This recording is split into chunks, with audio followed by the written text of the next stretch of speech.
എടാ നിന്റെ മുതലാളി എവിടെ പോയി കിടക്കുക? എന്റെ പടവാളുകളുടെ ഡൂക്കിലി പത്രത്തിന് അങ്ങേര് പരസ്യം തരൂല. അത് ഞാൻ നോക്കിക്കോളാം കേട്ടാ. അങ്ങേരെ കണ്ട് ഒരു പരസ്യം ഒപ്പിക്കാതെ ഞാൻ ഇവിടുന്ന് പോകുന്ന പ്രശ്നമേ അതിന് വിളിക്കും.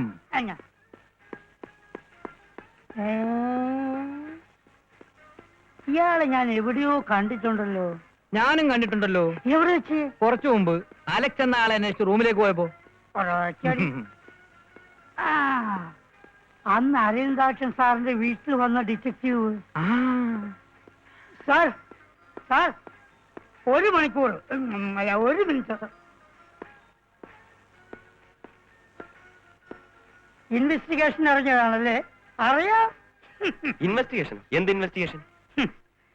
ഈ നാട്ടിലെ ഒരു പ്രമുഖ പത്രപ്രവർത്തകൻ എന്ന നിലയിൽ എന്നിൽ നിന്നും ആർക്കും ഒന്നും ഒളിച്ചു വയ്ക്കാൻ സാധ്യമല്ല.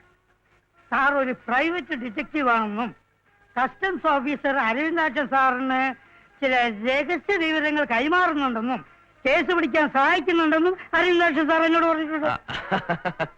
അതൊക്കെ വെറും നിസ്സാര കാര്യങ്ങളല്ലേ? സാറിനെ കുറിച്ചുള്ള ഒരു ഇന്റർവ്യൂ ഞാൻ എന്റെ പത്രത്തിൽ പ്രസിദ്ധീകരിക്കാം. ഓൺ ദ വേ ഞാൻ എന്നെ പരിചയപ്പെടുത്താൻ മറന്നു. ഞാൻ വിശ്വനാഥൻ, വയലാർ വിശ്വനാഥൻ, ഗർജിക്കുന്ന പടവാൾ പത്രത്തിന്റെ ആൾ ഇൻ ആൾ. തൽക്കാലം ഇന്റർവ്യൂ ഒന്നും വേണ്ട. അതെന്താ? ഈ പ്രൈവറ്റ് ഡിറ്റക്റ്റീവിന്റെ ജോലി എന്ന് പറയുന്നത് വളരെ രഹസ്യമായ അന്വേഷണം നടത്തുന്ന, അത് പരസ്യമാക്കാൻ പാടില്ല. അതെന്റെ പ്രൊഫഷനെ ബാധിക്കും. അത് എന്നെ പോലെ വിവരമുള്ളവർക്കല്ലേ മനസ്സിലാവൂ. ഞാൻ വിക്രമൻ, ഹോട്ടൽ സീവേഴ്സിന്റെ ഓണർ. ഹലോ. ആര്? ഓണർ നിർത്തിയിരിക്കുന്ന റിസപ്ഷനിസ്റ്റ്. അയ്യേ, അത് പോട്ടെ. പിന്നെ അരവിന്ദാക്ഷൻ സാറിനെ പ്രത്യേകിച്ച് അന്വേഷിച്ചിരിക്കാം. ഓ, ഒരു റിവാർഡിന്റെ കാര്യത്തിനായിരിക്കും. പുള്ളിയുടെ കെയർ ഓഫിൽ സർക്കാരിൽ നിന്ന് എനിക്കൊരു 20 lakhs rupees കിട്ടാനുണ്ട്. 20 lakhs? അതെ. 20 lakhs എന്ന് പറയുമ്പോ എത്ര കോടി രൂപയാ? വിട് വിട് വിട്.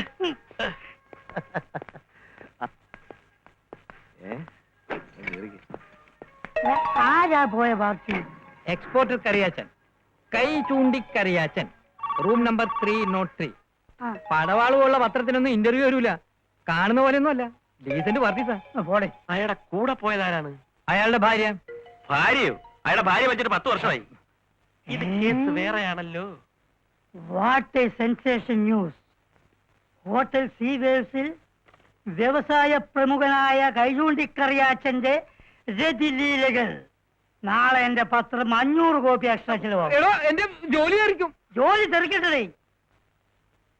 സത്യസന്ധനായ ഒരു പത്രപ്രവർത്തകന്റെ ധീര കടമ ഞാൻ നിർവഹിക്കും. ഞാൻ റിപ്പോർട്ട് ചെയ്യണം. എന്റെ ജോലി ഒരു യഥാർത്ഥ പത്രപ്രവർത്തകന്റെ ആത്മാർത്ഥമായ കടമയാണ് പത്രപ്രവർത്തനത്തിലുള്ള സത്യസന്ധത. ചേട്ടന്റെ മുഖം കണ്ടാൽ അറിയാം. മുഖം നോക്കാതെ എന്തും തുറന്നെഴുതുന്ന കരുത്തനായ ആദർശധീരനായ ഒരു പത്രാധിപരാണെന്ന്. വിവരമുള്ളവര് പറയുന്നത് കേട്ട് പഠിക്കണേ. ചേട്ടൻ വാ, കാര്യമുണ്ട്.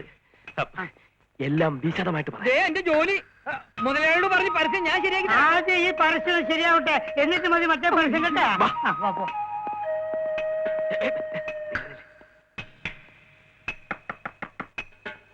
സാർ, ചായ. ചായയോ? ഞാൻ ചായ ഓർഡർ ചെയ്തില്ലായിരുന്നല്ലോ. എന്നാലും ഒരു ചായ കുടിക്കണം സാർ. എന്നാലും ചായയോ? ആരടാ ഇവിടുത്തെ എന്നാലും ചായ? അത് കൊള്ളാവില്ല. മനുഷ്യനെ ഡിസ്റ്റർബ് ചെയ്യാ. ഒരു അത്യാവശ്യ കാര്യം പറഞ്ഞോണ്ടിരിക്കുമ്പോഴാ ഇവന്മാരൊരു ചായ.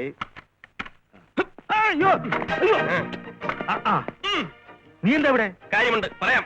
എന്ത് കാര്യം? എന്നോട് കാര്യം ഒരു സിംഗിളടി. ബഹളം ഉണ്ടാക്കാതെ രണ്ടുപേരും ചേർന്നുള്ള ഫോട്ടോ എടുക്കുന്നുണ്ട്. ഒരു ഡബിൾ അടി. എന്റെ നെഞ്ചത്തിന് കാര്യം. എന്ത് ഫോട്ടോഗ്രാഫർ? എന്തോ എടാ, നീ എന്ത് തെമ്മാടത്തരാണ് ഈ കാര്യം? ബഹളം ഉണ്ടാക്കരുത്. പോലീസ് വന്നാലുള്ള സ്ഥിതി അറിയാമല്ലോ. പോലീസോ? പോലീസ് എവിടെ? പോലീസല്ല, താഴേന്ന് ബഹളം കേട്ടാ ഞാൻ ഓടി വരുന്നത്. ദയവ് ചെയ്ത് നിങ്ങൾ ഈ റൂം ഒന്ന് ഒഴിഞ്ഞു തരണം. എന്റെ ജോലി പോകുന്ന കേസാ. എടാ, നിന്റെ ഉദ്ദേശം എന്താണെന്ന് പറയാം. ഇദ്ദേഹം പടവാൾ പത്രത്തിന്റെ നാളത്തെ പടവാൾ പത്രത്തിന്റെ ഫ്രണ്ട് പേജിൽ നിങ്ങൾ രണ്ടുപേരും ഒരു ഫാമിലി ഫോട്ടോയും കൂടെ ഒരു ന്യൂസ് ഉണ്ടാവും. ചതിക്കരുത്. ഞാൻ എന്ത് വേണമെങ്കിലും ചെയ്യാം സാറേ. എന്റെ മാനം പോകും. ഞാനുള്ളവനല്ലേ മാനം. ഞാൻ കാല് പിടിക്കാം. എഴുന്നേൽക്കണം. ഒന്നുമില്ലെങ്കിലും താരാ സെക്രട്ടറിയുടെ ഫാദർ അല്ലേ? വഴിയുണ്ടാക്കാം. ഒന്നും എന്തിനാ? അത് ശരിയാവത്തില്ലെന്ന്. എന്തിനാ? ചതിക്കരുത്.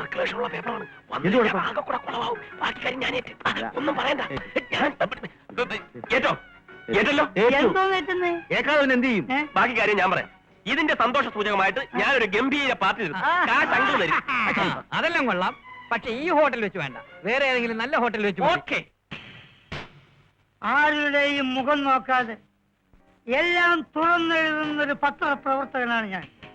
എന്റെ 14 വർഷത്തെ പത്രപ്രവർത്തനത്തിനിടയിൽ ആദ്യമായി ഞാൻ എന്റെ പത്രത്തിന്റെ ചാരിത്രം നശിപ്പിച്ചു. എനിക്കിത് മറക്കണം. ആ, എല്ലാം മറക്കാൻ വേണ്ടിയല്ലേ നമ്മൾ ഇവിടെ കൂടിയിരിക്കുന്നത്. അമ്മാവൻ തെറ്റിദ്ധരിക്കരുത്, ഞാനൊരു സ്ഥിരം മദ്യപാനിയൊന്നുമല്ല. കല്യാണത്തിന് ശേഷം ഇത് തൊടണമെങ്കിൽ അമ്മാവൻ പറയണം. പിന്നൊരു കാര്യം, അമ്മാവൻ ഇതൊന്നും പോയി താര എടുത്ത് പറയരുത്. പറയൂ, പറയൂ. ഇല്ല പറയത്തില്ല. അപ്പോ നമുക്ക് എപ്പ കല്യാണം നടത്താം? നമുക്കോ? അതല്ല, ഞാനും താരയും തമ്മിലുള്ള കല്യാണം എപ്പം നടത്താമെന്ന്. ആ ഇതെനിക്കൊന്ന് ആലോചിക്കണം. അവിടെ ആലോചിച്ചോണ്ടിരുന്നോ? ആ ഡിങ്കിലാഫി ഫോട്ടോ ഉണ്ടല്ലോ, വാരാപ്പുഴ കത്രീനിന്റെ വടിയിൽ കൈകൊണ്ട് കറിയാക്കാൻ തലവെച്ച് കിടക്കുന്ന ഫോട്ടോ. നാളത്തെ പടവാളിന്റെ ഫ്രണ്ട് പേജിൽ ജഗ ജഗ ജഗ ജഗ ജഗ ജഗ ജഗ ജഗ. നമുക്ക് നിശ്ചയിക്കാം. ഏ? നമുക്ക് ഏ? നിശ്ചയിക്കാം. അപ്പച്ചിയേ! ഓ, താന്റെ കൂടെ റൂമുണ്ടായിരുന്ന വരാപ്പുഴ കത്രീനകൾ എങ്ങനെയുണ്ട്? താൻ ഒതുക്കി തരുമായിരിക്കും. ഹലോ താര, എന്തൊക്കെയുണ്ട് വിശേഷങ്ങൾ? ഷേക്കാൻ. നമസ്കാരം. ഓഹോ, ഇവിടം വരെ എത്തിയല്ലേ? എത്തേണ്ട അടുത്ത് എപ്പോഴായാലും എത്തിയല്ലേ പറ്റൂ. അകത്ത് ഡാഡിയുണ്ട്. No problem. ഒരു പുരുഷൻ ഒരു പെൺകുട്ടിയെ ഇഷ്ടപ്പെടുന്നത് അത്ര വലിയ തെറ്റൊന്നുമല്ലെന്നാണ് എന്റെ അഭിപ്രായം. താര എന്ത് പറയുന്നു? ഞാൻ ഡാഡിയെ വിളിക്കാം. അയ്യേ, ഡാഡിയെ അല്ല, ഞാൻ താരയാണ് സ്നേഹിക്കുന്നത്. ഡാഡിയുടെ അഭിപ്രായം കൂടി അറിയണമല്ലോ. ഓ യെസ്, വിളിക്ക്. അദ്ദേഹത്തിന് എന്നെ പറ്റി നല്ല അഭിപ്രായമാകാനേ വഴിയുള്ളൂ. അല്ലേ വേണ്ട, ഞാൻ തന്നെ വിളിക്കാം. ഒന്ന് മാറി നിന്ന്. അമ്മാവാ, അമ്മാവാ, ഉറക്കൊന്നും അല്ലല്ലോ. അമ്മാവാ. മോളെ താര, അതാരാ? അയ്യോ ആരാ? ആരാ മനസ്സിലായില്ലല്ലോ. എന്നെ മനസ്സിലായില്ലേ? ഫാമിലി ആണോ? വരുവാലോ, ഞാൻ പറഞ്ഞില്ലേ? അല്ല അമ്മാവാ, നമുക്കൊരു തീരുമാനത്തിലെത്തണ്ടേ? എന്ത് തീരുമാനം? അത് ശരി. കേട്ടോ താരേ, ഇന്നലെ ഹോട്ടൽ CVF-ൽ വെച്ച് ചിരിച്ച് ചിരിച്ച് ചിരിച്ച് ഈ അമ്മാവന്റെ ഓരോ വേലകളെ ഫാമിലി ഫോട്ടോ അമ്മാവാ. അതൊന്നും ഇവിടെ പറയണ്ട. സാരമില്ല അമ്മാവാ, എന്നായാലും ലോകം മുഴുവൻ അറിയാവുള്ളൂ അല്ലേ? പറയണ്ട. വാ. എന്താ കാര്യം? അതായത് അതെ പറയണ്ട. ഞാൻ പറയും. പറയാൻ ഞാൻ സമ്മതിക്കില്ല. ഇത്തരം നിസ്സാര കാര്യങ്ങൾ പോലും അമ്മാവൻ മകളിൽ നിന്ന് ഒളിച്ചു വെക്കുന്നത് ശരിയല്ല. നിസ്സാര കാര്യമോ? അതെ അതെ, ഹോട്ടൽ CVF-ൽ വെച്ച് അമ്മാവൻ ഇന്നലെ ഒരു അക്കടി പറ്റി. ഞാൻ അമ്മാവനെ അതിൽ നിന്ന് സേവ് ചെയ്തു. ശരിയല്ലേ? അതെ. ഇതൊക്കെ ആർക്കും പറ്റാവുന്ന അബദ്ധമല്ലേ? അതിന് അമ്മാവൻ ഇങ്ങനെ ചമ്മിയാലോ? ഡാഡിക്ക് അങ്ങനെ അബദ്ധങ്ങളൊന്നും സാധാരണ പറ്റാറില്ല, അതുകൊണ്ടാ. ആണോ? ആ അഡ്ജസ്റ്റ്മെന്റ് വേണ്ട. ഫാമിലി. ഇന്നലെ അമ്മാവൻ പറഞ്ഞത് അങ്ങ് മറന്നുപോയോ? എന്തോന്നു? എന്നെ പോലെ സുന്ദരനും തൽസ്വഭാവിയും സ്മാർട്ടുമായിട്ടുള്ള ഒരു മരുമകനെയാണ് അമ്മാവന്റെ ഭാവനയിലുള്ളതെന്ന്. അല്ല അതത്ര പെട്ടെന്ന് അമ്മാവനോട് പറയരുത്. ഇത്തരം കാര്യങ്ങൾ പെട്ടെന്നൊരു തീരുമാനം എടുക്കാൻ ആർക്കും പറ്റില്ല. ലൈഫ് മുഴുവൻ നമ്മൾ ഒരുമിച്ച് ജീവിക്കേണ്ടതല്ലേ? അതുകൊണ്ട് ആലോചിച്ചൊരു തീരുമാനം എടുക്കാനേ പറ്റത്തുള്ളെന്ന് ഞാൻ പറഞ്ഞു. രാത്രി മുഴുവൻ ആലോചിച്ചു. ശരി, അമ്മാവന്റെ ആഗ്രഹം അങ്ങനെയാണെങ്കിൽ അത് നടക്കട്ടെ. അല്ല അത് ഇവളുടെ ഇഷ്ടം കൂടി നോക്കണ്ടേ? അയ്യോ അമ്മാവൻ ഇഷ്ടമാണോ? എനിക്കോ? എനിക്ക് ഇഷ്ടമാണ്. ഇഷ്ടമാണല്ലോ. അമ്മാവൻ ഇഷ്ടപ്പെട്ട സ്ഥിതിക്ക് താര എന്ത് പറയുന്നു? അത് ആ, മടിക്കാതെ പറഞ്ഞോളൂ. അത് ഡാഡിക്ക് ഇഷ്ടമാണെങ്കിൽ എനിക്കിഷ്ടം. അതിനിടയ്ക്ക് ആ പടവാളുകാർ വന്നിരുന്നു. പടവാളോ? പത്രം. അവർക്ക് ഈ ഫോട്ടോ വേണമെന്ന് ഫ്രണ്ട് പേജിൽ ഇടാൻ 25,000 രൂപ വരെ ഓഫർ ഉണ്ടായിരുന്നു. ഞാൻ പറഞ്ഞു പറ്റത്തില്ലെന്ന്. ചതിക്കരുത്. ചില കാര്യങ്ങൾ തീരുമാനമാകാനുണ്ട്, അത് നടന്നില്ലെങ്കിൽ തരാമെന്ന് പറഞ്ഞു. നടക്കും. ഉറപ്പ്? ഉറപ്പ്. ടൈമായില്ല. ടോണി, ഞാൻ നിങ്ങളുടെ കാല് പിടിക്കാം. ആ പട്ടരെ കുറിച്ചുള്ള ഡീറ്റെയിൽസ് തന്നേ പറ്റൂ. അയാൾ എവിടെയാണെന്നൊന്നും എനിക്ക് അറിഞ്ഞുകൂടാന്ന് ഞാൻ എത്ര പ്രാവശ്യം പറഞ്ഞു. ഇതൊക്കെ സാറ് വെറുതെ പറയുന്നതാണെന്ന് നമുക്ക് എല്ലാവർക്കും വ്യക്തമായിട്ട് അറിയാം. 3 ദിവസത്തിനുള്ളിൽ പട്ടരെ കുറിച്ച് എന്തെങ്കിലും ഡീറ്റെയിൽസ് കൊടുത്തില്ലെങ്കിൽ ഞാൻ സസ്പെൻഷനിലാവും. സാറ് സമാധാനായിട്ടിരിക്കൂ. എല്ലാറ്റിനും ഞാനൊരു വഴി ഉണ്ടാക്കാം. ഞാൻ സംസാരിക്കാം. സാർ അങ്ങോട്ട് പോയി സംസാരിച്ചാൽ ആകെ കുളമാകും. ഞാൻ തന്നെ ഒരു മയത്ത് സംസാരിച്ച് ഞാൻ തന്നെ ഹാൻഡിൽ ചെയ്തോളാം. ഓക്കെ? മോനെ മോനെ, നീ എന്നോട് മാത്രം സത്യം പറ. ആ പട്ടണം എവിടെയുള്ളത് എന്നിട്ട് ഞാൻ ബാക്കി എല്ലാവരോടും പറഞ്ഞോളാം. ഒരു പ്രൈവറ്റ് ഡിറ്റക്റ്റീവിന് അവരുടെ സീക്രട്സ് അങ്ങനെ റിവീൽ ചെയ്യാൻ പാടില്ല. ആ. ഞങ്ങളുടെ പ്രൊഫഷന്റെ പോളിസി അതാണ്. ആ പട്ടര് സ്വർണം കൊണ്ടുവരുന്നുണ്ടെന്ന് റോണിക്ക് വിവരം കിട്ടിയല്ലോ. ആ വിവരമാണല്ലോ ഞാൻ അദ്ദേഹത്തെ ധരിപ്പിച്ചത്. പട്ടരുടെ പാസ്പോർട്ടിൽ ഉണ്ടായിരുന്ന കള്ള അഡ്രസ് ആയിരുന്നു. അയാൾ എവിടെയാണെന്നുള്ള വിവരം ഒരു പ്രൈവറ്റ് ഡിറ്റക്റ്റീവ് റോണിയെ കൊണ്ട് മാത്രമേ കണ്ടുപിടിക്കാൻ കഴിയൂ. പട്ടരെ കാണിച്ചു കൊടുത്തോടി എന്റെ ജോലി കഴിഞ്ഞു. കസ്റ്റംസ് കസ്റ്റഡിയിൽ നിന്ന് അയാൾ ചാടിപ്പോയത് എന്റെ കുഴപ്പം കൊണ്ടാണോ? എന്നൊക്കെ പറഞ്ഞ പട്ടരുടെ വീട് എവിടെയാണ്, അയാൾ ആരെ ഏജന്റാണ് എന്നൊക്കെ ഒരു ഡീറ്റെയിൽ കിട്ടിയ ആ പാവം മാനസികമായിട്ട് തളർന്നിരിക്കുകയാണ്. മോനെ അയാൾ എങ്ങനെയെങ്കിലും രക്ഷപ്പെടട്ടെ. ഞാനൊരു പുതിയ കേസ് അന്വേഷണത്തിലാണ്. അതിനിടയിൽ ഇതുകൂടെ കണ്ടുപിടിക്കാൻ പറ്റത്തില്ല. പിന്നെ താനല്ലാതെ വേറെ ആര് കണ്ടുപിടിച്ചിരാനാ? തന്റെ കുളമാക്കരുത്, ഞങ്ങൾ മാന്യമായി സംസാരിച്ചുകൊണ്ടിരിക്കുക. അയാളുടെ ജോലി തെറിക്കുന്ന പ്രശ്നമാണ്. എങ്ങനെയെങ്കിലും ഹെൽപ്പ് ചെയ്തേ പറ്റൂ. എല്ലാതെ സാറിന് ഞങ്ങൾ വിടില്ല. Please, മോനെ. അയ്യേ, ഞാനെന്തോ ചെയ്യാനാ? ചുമ്മാ. അയ്യോ, കർത്താവേ, ഇവന്മാരുടെ കയ്യിൽ നിന്ന് രക്ഷപ്പെടാൻ എന്താ ഒരു വഴി?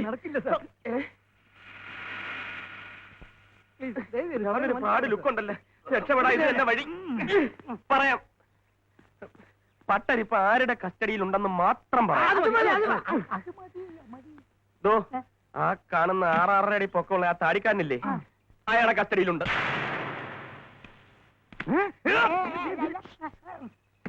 ആദ്യം ചോദിക്കുമ്പം ഏത് പട്ടര്, എന്ത് പട്ടര് എന്നൊക്കെ പറയും. കാര്യമാക്കരുത്.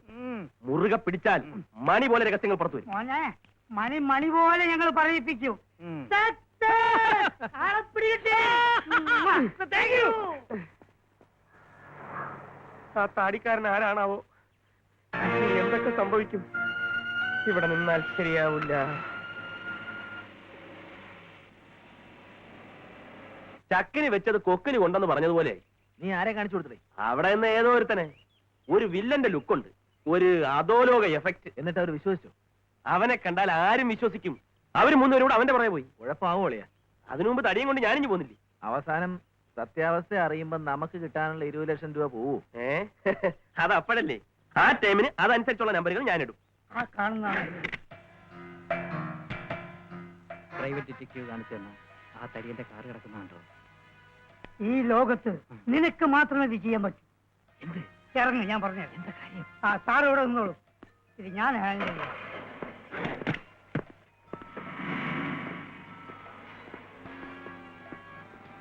ഞാനും അരവിന്ദാക്ഷൻ സാറും ഇവിടെ നിന്ന് വാച്ച് ചെയ്തോളാം. നീ അകത്ത് പോയി നോക്കിയിട്ട് വാ. ഞാനോ? എവിടെയും നമുക്ക് കയറാൻ പറ്റാത്ത സ്ഥലങ്ങളിൽ നുഴഞ്ഞു കയറാൻ നീയാണ് മിടുക്കൻ. അരവിന്ദാക്ഷൻ സാറിന്റെ പട്ടരെ കുറിച്ചുള്ള വിവരം അറിയാം. തനിക്ക് സെൻസേഷൻ ന്യൂസ്. ഒരു ഹോട്ടലിൽ റിസപ്ഷനിസ്റ്റായി എനിക്ക് എന്ത് കാര്യം? കള്ളക്കടത്തുകാരെ കുറിച്ചുള്ള ഡീറ്റെയിൽസ് കിട്ടിയാൽ കേരള ജനത നാളെ ഉണരുന്നത് പടവാളിന്റെ സെൻസേഷൻ ന്യൂസ് കേട്ടായി. ഹോട്ടൽ റിസപ്ഷനിസ്റ്റ് വിക്രമന്റെ വീരശൂര പരാക്രമങ്ങൾ. കസ്റ്റംസ് ഓഫീസർ അരവിന്ദാക്ഷൻ കള്ളക്കടത്ത് കേന്ദ്രം പിടിച്ചു, അതും നിന്റെ സഹായത്തോടെ. നിന്റെ കളർ ഫോട്ടോ ഫ്രണ്ട് പേജിൽ പടവാളിന്റെ. ധൈര്യമായിട്ട് പോകും. ധൈര്യം പുരുഷ ലക്ഷണം.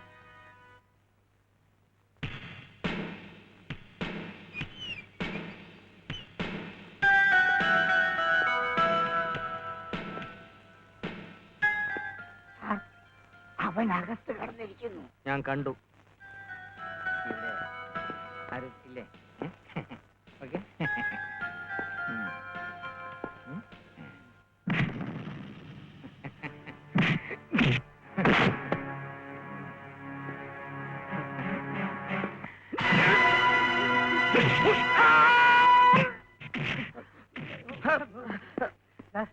അവിടെ കാര്യമായിട്ട് എന്തോ ഡിസ്കഷൻ നടന്നുകൊണ്ടിരിക്കുക. നമുക്ക് വീട്ടിൽ പോയിട്ട് ഡിസ്കഷൻ നടത്താം. ഒരു 50 റുപ്പീസ് ഉണ്ട്, കൺവീനിയൻസ് ആയിട്ട്. സാർ, നീ ആരാ? എന്റെ പേര് വിക്രമൻ. ഹോട്ടൽ സീ വേവ്സിൽ റിസപ്ഷനിസ്റ്റ്. താനെന്തിന് ഇവിടെ വന്നു? കസ്റ്റംസ് ഓഫീസർ അരവിന്ദാക്ഷനോട് പ്രൈവറ്റ് ഡിറ്റക്റ്റീവ് പറഞ്ഞു നിങ്ങൾ കള്ളക്കടത്തുകാരാണെന്ന്. ഏത് പ്രൈവറ്റ് ഡിറ്റക്റ്റീവ്? പറയടാ. റോണി. എന്നിട്ട് അതിനെ കുറിച്ച് അന്വേഷിക്കാൻ വന്നതാ. പ്രൈവറ്റ് ഡിറ്റക്റ്റീവ് മാനം മര്യാദയ്ക്ക് ജീവിക്കുന്നവരെ കുറിച്ച് അനാവശ്യം പറഞ്ഞാൽ ഇതായിരിക്കും